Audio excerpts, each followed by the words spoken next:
It's Christmas, everyone. Today, we're taking a very early morning flight on an airline with a rather interesting but creative name for only operating A320s. VivaAerobus. You see, I'm wandering around Chicago because I have quite a bit of time to kill. My flight doesn't depart until 1:15 tomorrow morning. It will fly through the early morning hours and touch down in Guadalajara, Mexico at 5:45 a.m. local time. Yeah, it's one of those flights. Pretty brutal scheduling, isn't it? Apparently that's nothing compared to the airline in question. This is ranked one of Mexico's worst airlines. Skytrax has it at a 2 out of 5 stars, which isn't completely awful, so it can't be that bad, can it? Looking at some ratings off of TripAdvisor about the 2-star airline, we got the worst airline in Mexico. Trash. VivaAerobus sucks. Do not travel with this airline. Oh, sweetie, since when has that ever stopped me? What's going on, guys? Casey Flower here. It's midnight at O'Hare Terminal 5, and we got a fun morning ahead of us. Okay, who am I kidding? Hopefully, it's just us enough on board to get some rest. Checking into a VivaAerobus flight covers all the essentials. It's pretty quick and easy. After reselecting who's traveling, we're respectfully going to tell them we aren't a safety hazard, and then comes all the personal information. Just the basic passport information like the country, number, and expiration date. Last things last, we're ready to board. Alright, first red flag of the night. The aircraft just parked and I am still yet to see any gate agent show up. I can see information on the monitor behind the desk, but no gate agent at all behind there. And there may still be people that have to go through passport checks in order to board, and I haven't seen anyone at the gate or even at check-in too. When I got into the terminal to see the check-in area, it said that the VivaAerobus counter section was open. I look at that whole section, it was not open.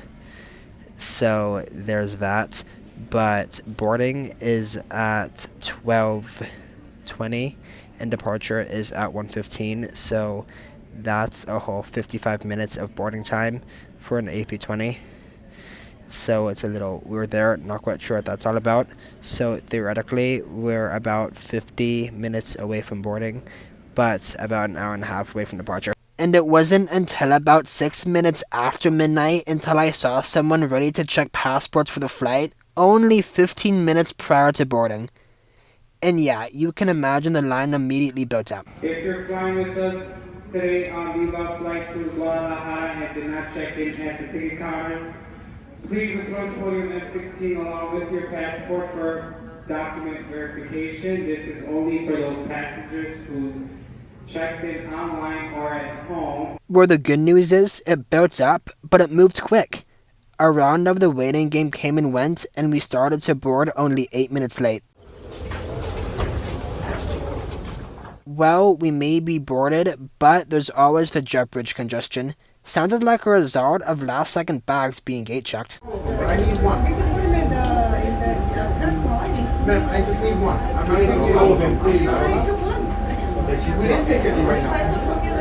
We're going to take this one. X-Ray Alpha Vector Alpha India will be the 14-year-old A320 to Mexico this morning. It's nice that it's on the older side, so we won't be cheating by flying on a nicer new plane. She was delivered to Indigo in India in May of 2010 as Vector Tango India Golf Lima, then in September of 2020 to Aircastle as Echo India Golf Tango Juliet, then finally that November of 2020 got to Viva.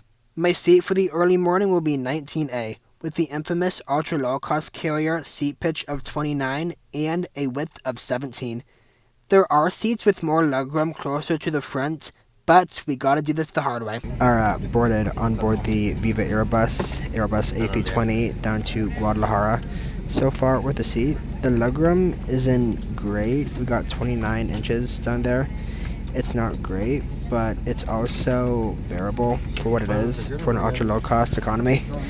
But the seat back, especially the tray table, is extremely worn down and extremely torn. This is a 14-year-old plane, and it does look like and looks pretty clear that it has not been touched or maintained in the past 14 years. Like they just installed it and have not touched it. So yeah, not great presentation with that, especially with the placard. It has a connectivity thing on it, so it does look like we'll have some sort of in-flight entertainment or Wi-Fi.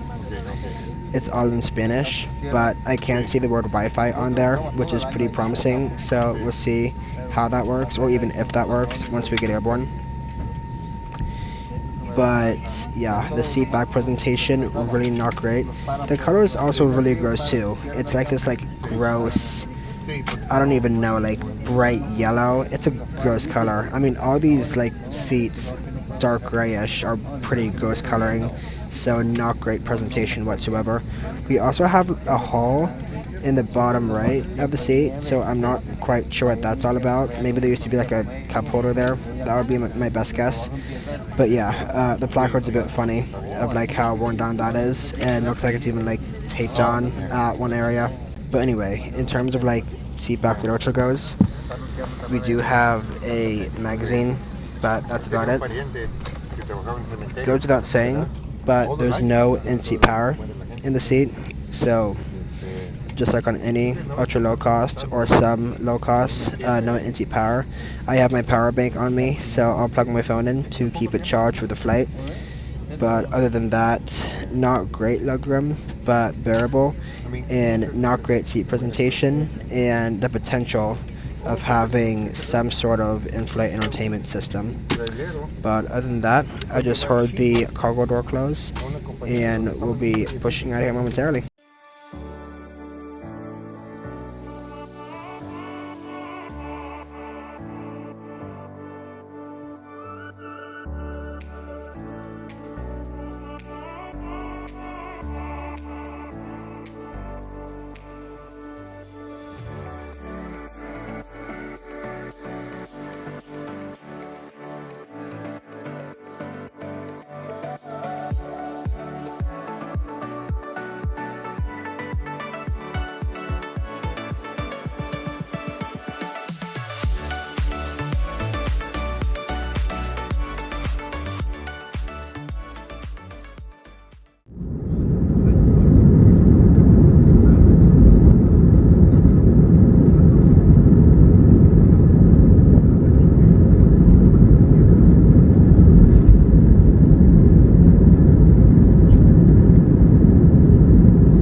Alright, we are airborne out of O'Hare and on our way down to Guadalajara.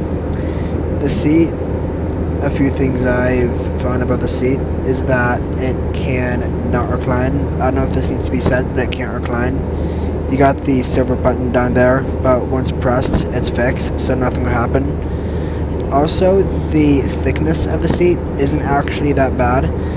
It has some pretty good cushion on it, so it's not that bad when you sit. It's better than what we have in the US, at least for the Airbus planes, Frontier, Legion, Spirit.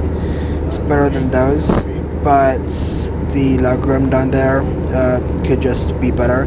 But other than that, the thickness and the cushioniness the seat has, I think is fine for what it is. Doesn't feel that bad when you sit down, honestly. Pretty thick, pretty cushiony. But yeah, the flight attendants also said they'll come back with a full snack and beverage service, which is really nice.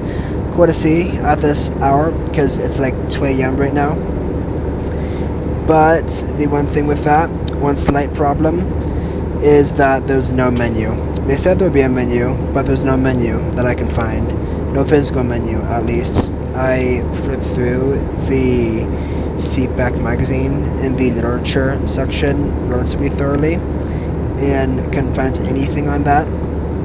I looked through the credit card pamphlet they have in there, still couldn't find anything on it, and then there's also the safety card, which there won't be anything on it. So nothing in the magazine that I could find, and I think I looked through thoroughly enough, but nothing in there that I could find on menu for what they have for the onboard service. There might be something in the whole entertainment Wi-Fi thing they have advertised on the placard, the whole Viva Play thing. I haven't looked at that quite yet, but it may be on there. If it is, maybe make that clear. But let alone for the food and beverage services, I have no idea what the options are, let alone what the selection would be, and the stock and prices would be as well. So you just gotta either guess, or hopefully they just don't mind you asking.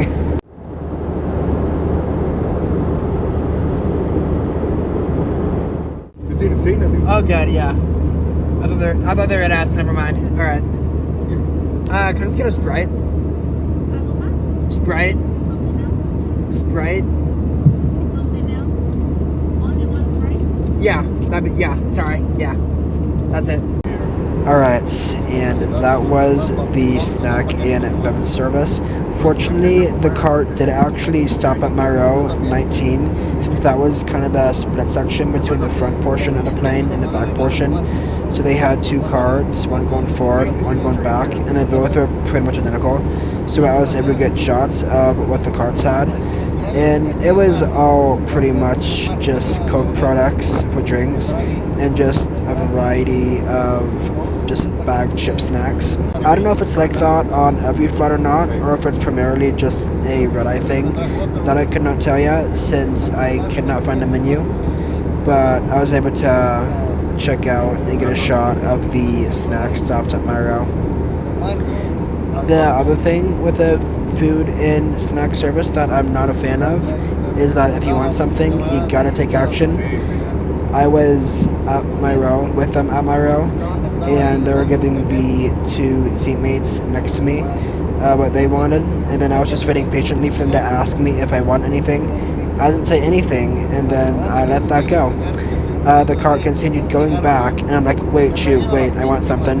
So yeah, then we had to get the cart back. The two guys next to me had to, for me, get back at the cart to get it back up here. But anyway, once that awkward moment was sorted out, I got my drink here, Sprite. If you want to sponsor me or make me the ambassador, I'd be more than happy to. Kidding, obviously. But long story short, we got that, and hopefully we can get the cabin lights dimmed so we can see some sort of excuses for views out the window and see what we can see the rest of the way down to Guadalajara. The hole ended up working as a cup holder fine, but it's just a weird concept. Yeah, it works, but it's just ugly. The Viva Play entertainment browser that was mentioned on the seatback is something that needs to be added on for a fee. Surprise, surprise. It has the typical TV and movies, music, magazines, and games that would be found in an entertainment browser with any other airline. Unfortunately, this is only available on select aircrafts, and X-Ray Alpha Vector Alpha India is not one of them. Alright, we are kind of right by the Dallas area. I'm pretty sure. I don't have any Wi-Fi or connection, so there's no kind of in-flight map. But I may have to try to get some sort of rest or power nap during this flight, so I'm not going to be doing it the hard way and staying awake the whole time. Yeah, I was just starting the Raleigh rating, which I'll get into and rate the flight and see how it did overall tonight, or this morning even. But yeah, I just kept dozing off with that and even almost dropped my phone down the left side of my seat at one point, which woke me up, but I just kept dozing off during it. So yeah, I need the power pretty desperately. So yeah, they also haven't dimmed the lights, which is a bummer. Well, it's a bummer for looking out the window, but not really for lighting up my face. But yeah, we have just about 2.5 hours to go, 2 hours to go until we get to Guadalajara. And as we descend into Guadalajara and land, I'll get into said rating system and we can see how Viva did.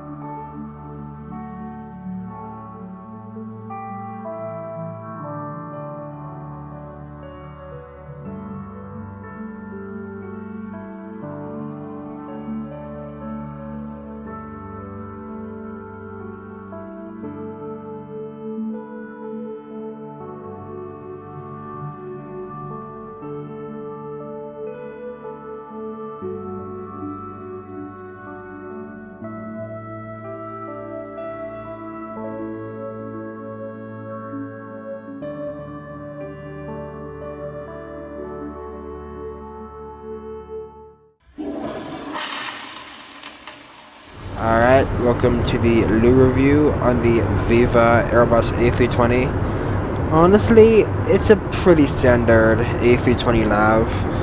Got a sink that's pretty clean with the exception of that kind of paper towel over there, but that's not really anything. Just flick that off. But no, yeah, it's clean. It's not terrible. Toilet does toilet things. Lift up seat there, not bad. Not really any dirt. Counter's nice. Toilet paper over here. Oh, that is nice. Got a light there. But yeah, push that in.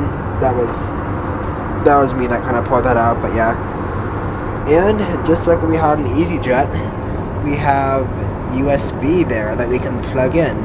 We might not have power at our seats, but we have power there. So yeah, EasyJet had the same thing there. But there we go.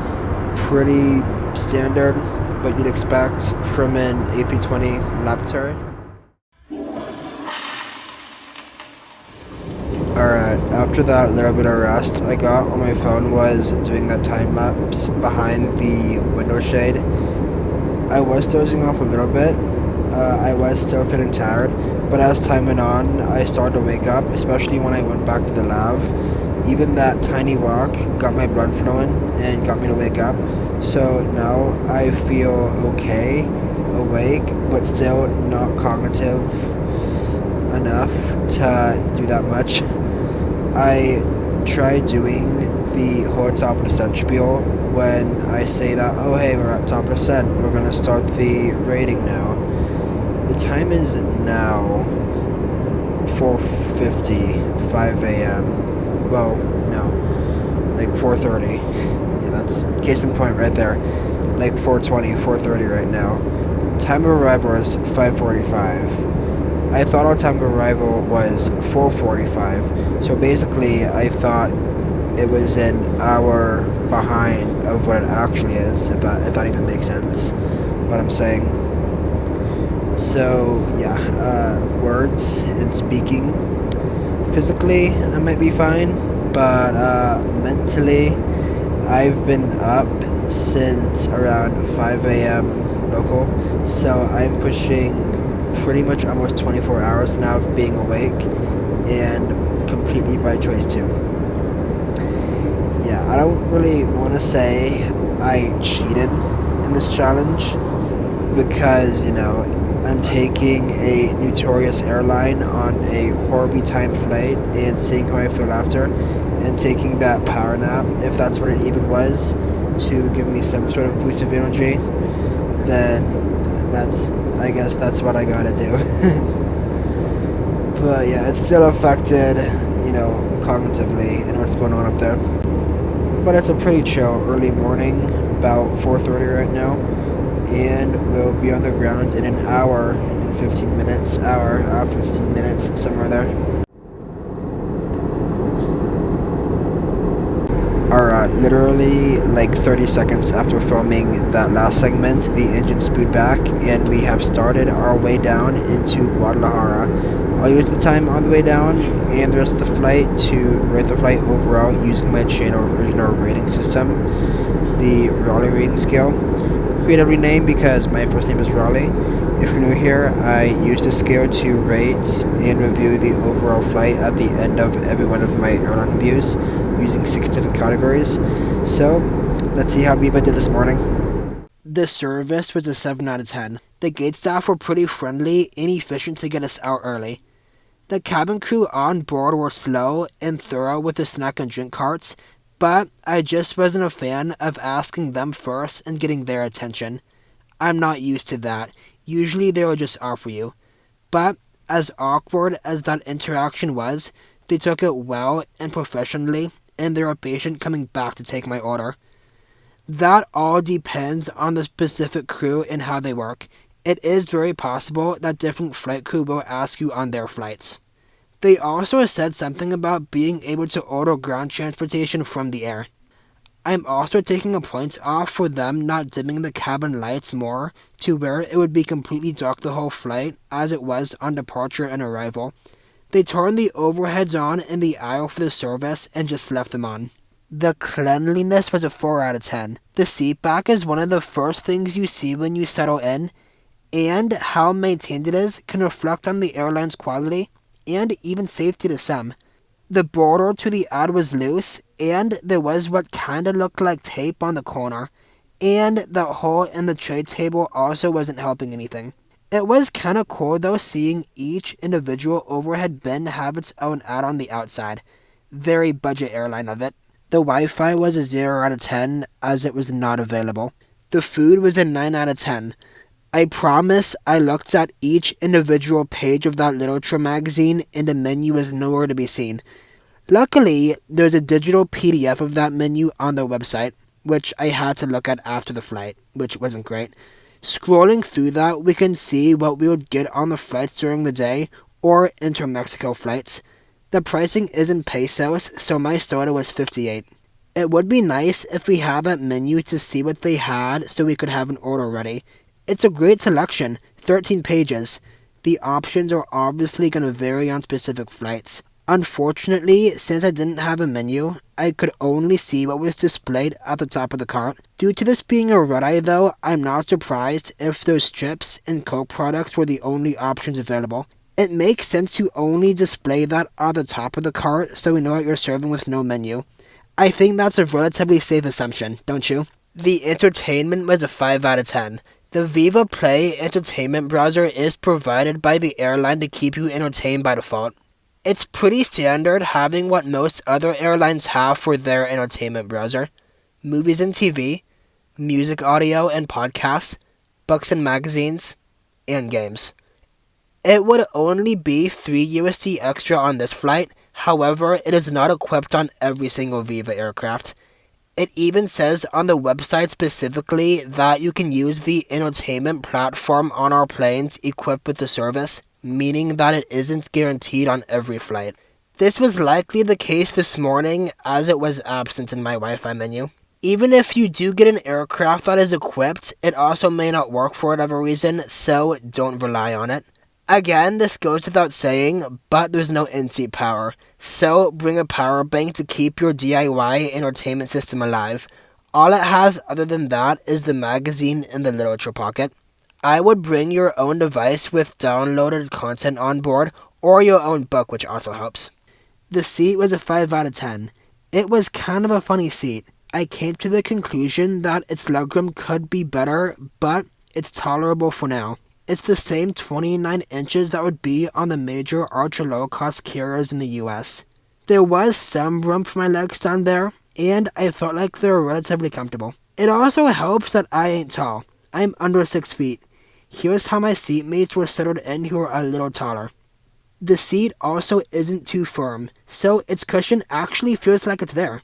The legroom isn't ideal, but if I'm trying to sleep, then it works. Obviously, this depends on your height. I also took a couple points off for lack of storage. The only storage available was for the literature.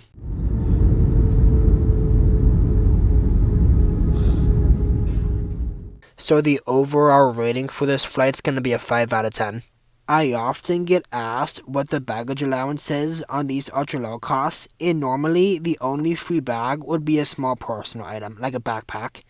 Any other carry-on would be a paid add-on, and each checked bag would be a more expensive paid add-on. I had to upgrade my fare on this specific flight because I had to change it, so a personal item and a carry-on was included. But normally on Viva, in the most basic fare, it would only be a free personal item. But on the bright side, we got it down over 45 minutes early, so we had to wait on the taxiway for a few minutes until they were ready for us. With classy budget airline fashion, we'll be deplaning via stairs. I won't complain about getting on the ramp though.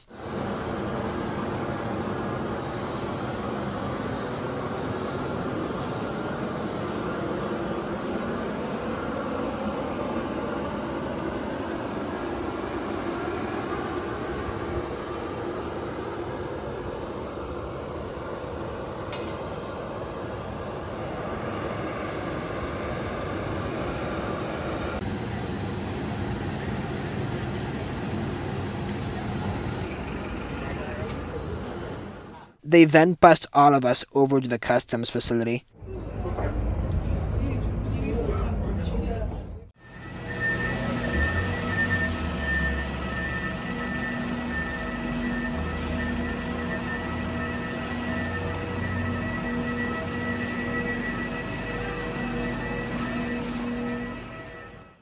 One eternity later. Alright, and 2.5 hours later, we have cleared immigration and our ground side at Guadalajara. Hope you guys enjoyed my review on VivaAerobus as much as I did on the flight, despite the timing and despite my energy level. But we're going to be back here in the next flight review for another Mexican ultra low cost. You can probably guess what it is based on that hint, but I'll see you guys back here for that airline. Bye for now.